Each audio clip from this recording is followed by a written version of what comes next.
Now there was a man of Benjamin whose name was Kish, the son of Abiel, the son of Zeror, the son of Bechorath, the son of Aphiah, the son of a Benjamite, a mighty man of valor. He had a son whose name was Saul, an impressive young man, and there was not among the children of Israel a more handsome person than he. From his shoulders and upward, he was taller than any of the people. The donkeys of Kish, Saul's father, were lost.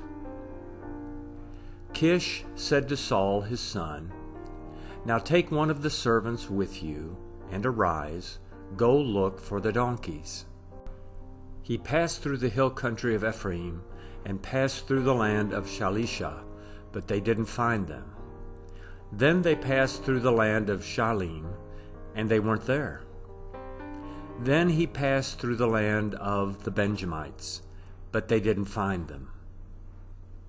When they had come to the land of Zuph, Saul said to his servant who was with him, "Come, let's return, lest my father stop caring about the donkeys and be anxious for us."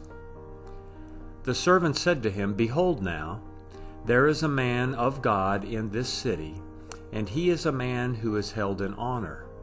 All that he says surely happens. Now let's go there. Perhaps he can tell us which way to go." Then Saul said to his servant, "But behold, if we go, what should we bring the man? For the bread is spent in our sacks, and there is not a present to bring to the man of God. What do we have?" The servant answered Saul again and said, "Behold, I have in my hand the 4th part of a shekel of silver. I will give that to the man of God, to tell us our way."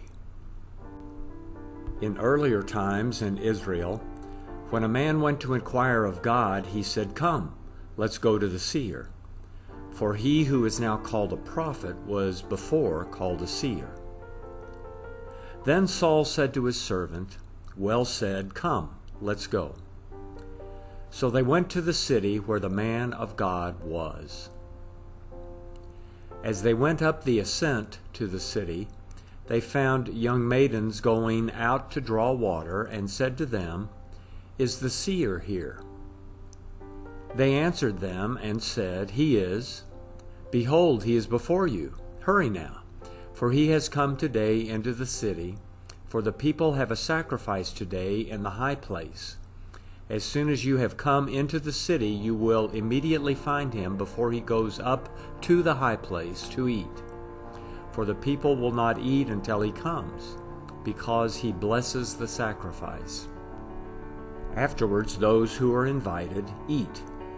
Now therefore go up, for at this time you will find him." They went up to the city.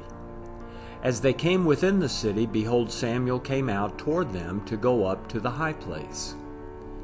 Now Yahweh had revealed to Samuel a day before Saul came, saying, "Tomorrow about this time I will send you a man out of the land of Benjamin, and you shall anoint him to be prince over my people Israel. He will save my people out of the hand of the Philistines. For I have looked upon my people, because their cry has come to me." When Samuel saw Saul, Yahweh said to him, "Behold the man of whom I spoke to you. He will have authority over my people."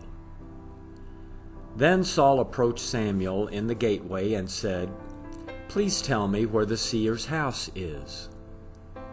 Samuel answered Saul and said, "I am the seer. Go up before me to the high place, for you are to eat with me today. In the morning I will let you go and will tell you all that is in your heart. As for your donkeys who were lost 3 days ago, don't set your mind on them, for they have been found. For whom does all Israel desire? Is it not you and all your father's house?" Saul answered, "Am I not a Benjamite, the smallest of the tribes of Israel, and my family the least of all the families of the tribes of Benjamin? Why then do you speak to me like this?" Samuel took Saul and his servant and brought them into the guest room and made them sit in the best place among those who were invited. who were about 30 persons. Samuel said to the cook, "Bring the portion which I gave you, of which I said to you, set it aside." The cook took up the thigh, and that which was on it, and set it before Saul. Samuel said, "Behold, that which has been reserved. Set it before yourself and eat, because it has been kept for you for the appointed time. For I said, I have invited the people." So Saul ate with Samuel that day. When they had come down from the high place into the city, he talked with Saul on the housetop. They arose early, and about daybreak Samuel called to Saul on the housetop, saying, "Get up, that I may send you away." Saul arose, and they both went outside, he and Samuel, together. As they were going down at the end of the city, Samuel said to Saul, "Tell the servant to go on ahead of us." He went ahead. Then Samuel said, "But stand still first, that I may cause you to hear God's message."